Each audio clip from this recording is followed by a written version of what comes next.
Hey everybody, welcome to Born Again to Live. It is a Thankful Thursday. You know, I love my Thankful Thursdays, Eric. Yes. Do you? Yes, you do. Because when you say, Eric, what are you thankful for? I'm going, I don't know.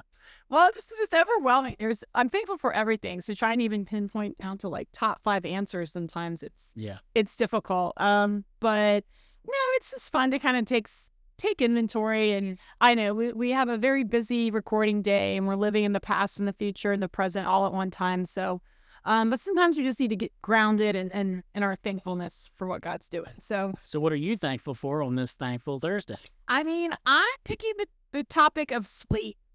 Like, we're just so as opposite as Eric and I are on so many things. We are both stomach sleepers, which I was shocked to find that out. And everyone always says that's like, oh, that's horrible for you. And I'd say, I need you to explain why. I sleep better than anyone I know. So I don't know where the badness is. Yeah, when my head hits the pillow, I'm out. Same here. And I'm out for good. Like, when the alarm goes off, I'm like, oh, wow, that was good. I laugh about it. Like, if I'm on my back staring up at the ceiling, my mind just wanders and wanders. And like sometimes I always want to be a back sleeper. I just can't get there. But the moment I turn over, get on my stomach, yes, I am out like a light. So I'm just, man, thankful for a good night's sleep. That's good. What about you, Eric? I'm going to be thankful for flowers.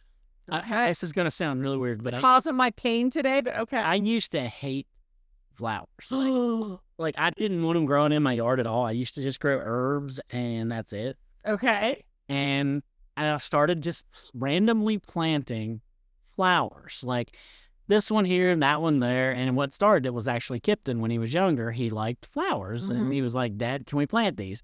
And so we planted a couple here. And now I have like tulips growing in my yard, calla lilies growing in my yard, and I'm getting ready to do an entire flower bed that's nothing but perennials that are going to come back year after year with this coral creeper that is so soft. I want my whole yard out of this stuff so I can just lay in, and it's so awesome. But like, my appreciation for God's creation has grown, I guess. And I'm like, all right, flowers aren't so evil, even if I can't eat them. Well, you know, some of them turn into delicious fruits, Eric, that we could definitely eat. Even the pumpkin. Yeah, I heard that recently on a really cool podcast. Yeah.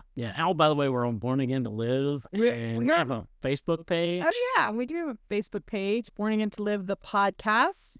Eric's going to put up all his spiritual fruit recipes of, lemon, blueberry, whatever. No, I don't know. We're done with fruit. We're done. It's done. It's done. But no, we like the podcast or the Facebook page because we want to hear from you guys, whether it's just a request of a topic, whether you're just kind of tracking along with us. We want to know what is your favorite spiritual fruit? What is something you're thankful for? We just like to hear from our listeners. We know you're out there, but we don't always want to be the ones doing the talking. So hit us up on our Facebook page, Born Again to Live, the podcast. So, all right, Eric, here we are on a Thankful Thursday. What are we doing? It's Parable Day. It is Parable Day. It's not a terrible day. It's a parable day. Oh, nice.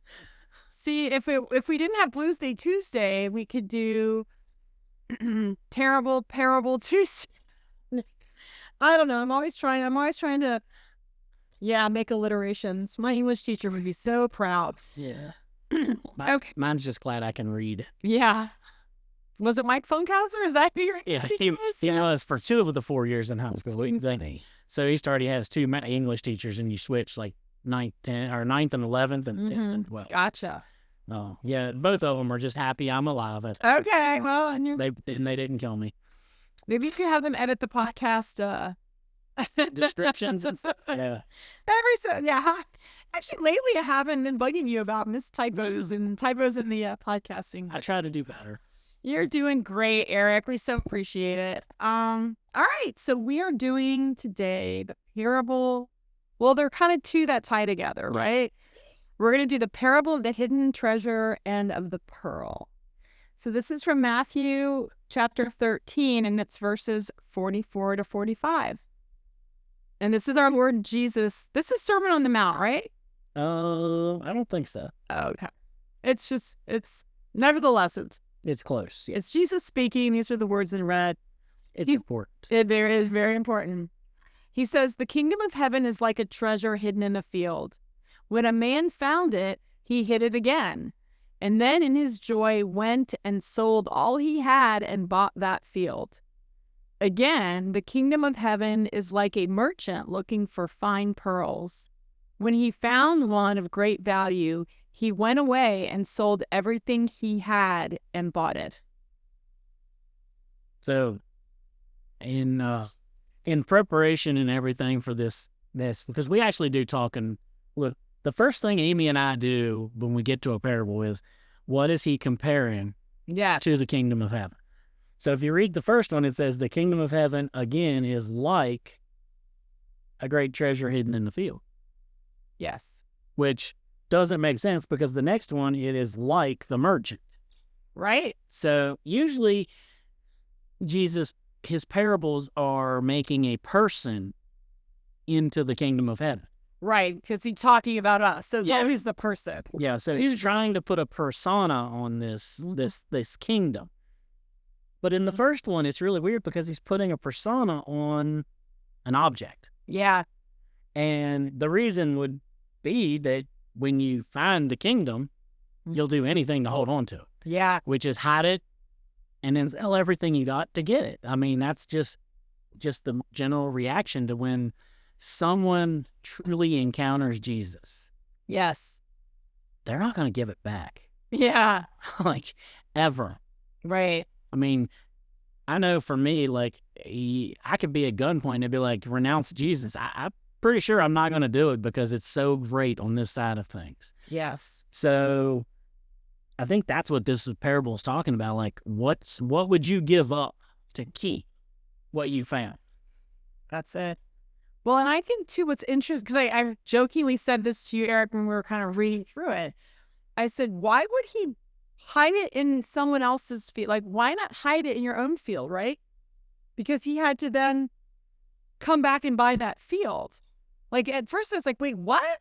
But then I thought to myself, well, what if he didn't have a field? Yeah. Like, he could be a very poor servant that, maybe it was his master or something, or I don't know, maybe he had to bury a body. We don't know why he was digging a hole, but he found this treasure, right?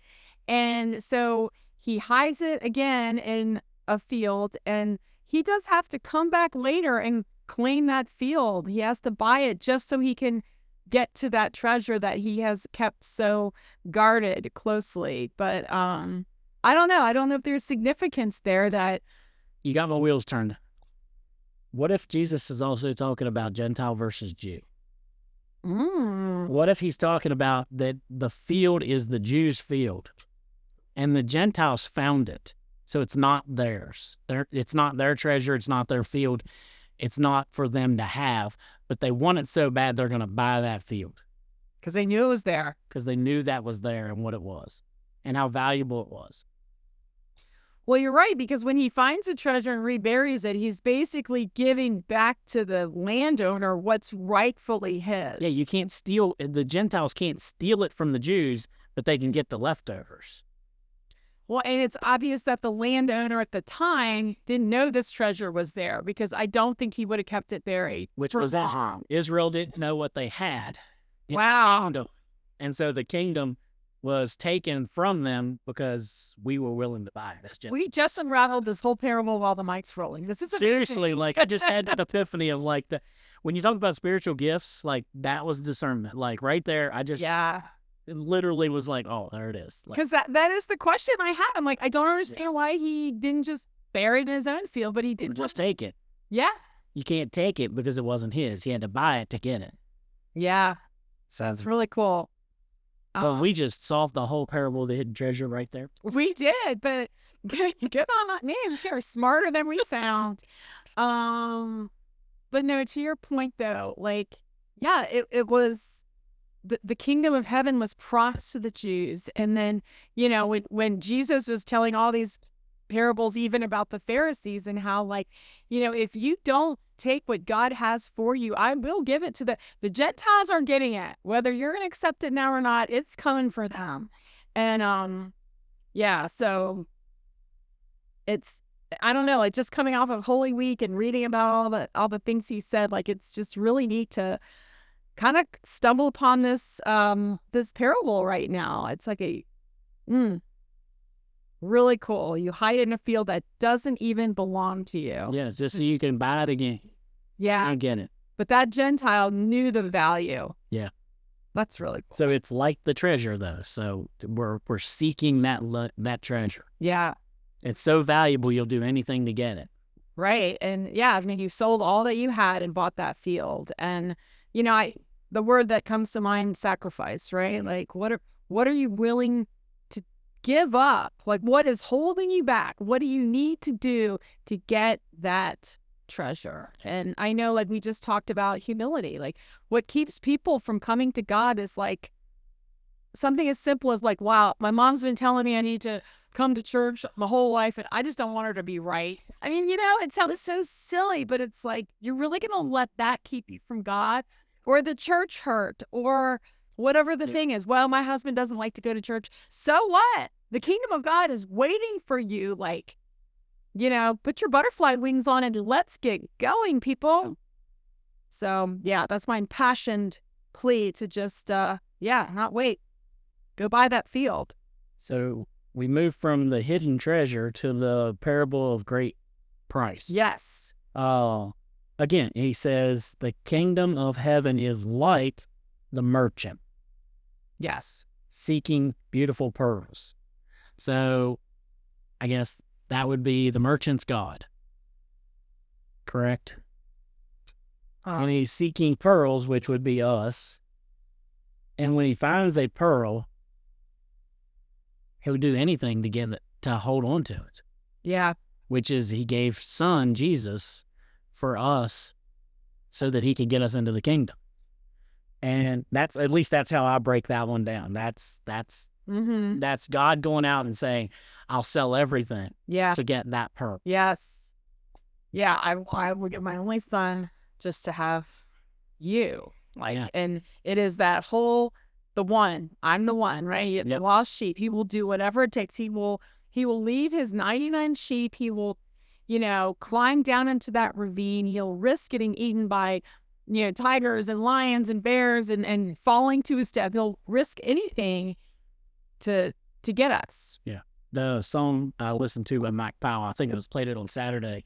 It's, you left the 99 to find me. The 99 will just have to wait because it's all about me. Yeah. I like that line because I like to think that, they just had to put it on hold so God could come get me. I always like that line. That just think they just got to wait. It's my turn. Yeah. Same thing with this pearl. Like God's probably like, all right, y'all sit here. I'm going to go get this pearl, bring it back, and it's awesome. But right now, I just need this pearl. And I feel like that's that personal relationship aspect of God, is that he's willing to go get one pearl at a time. Yeah. He's not getting mass quantities. He's not going out and just dragging a huge, cast all net and just like, well, we'll just bring them all in at one time. He's getting them individually. He's dealing with them at one at a time. That's right. And it says he's looking for fine pearls, which implies like you have value. God sees your great value. But the other thing is, like, there was a heavy price paid for this pearl.